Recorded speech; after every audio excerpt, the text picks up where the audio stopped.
Sayraydın evleksin,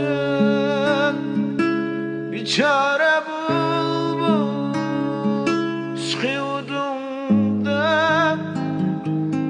Sayraydın ağlamsın, hey gül,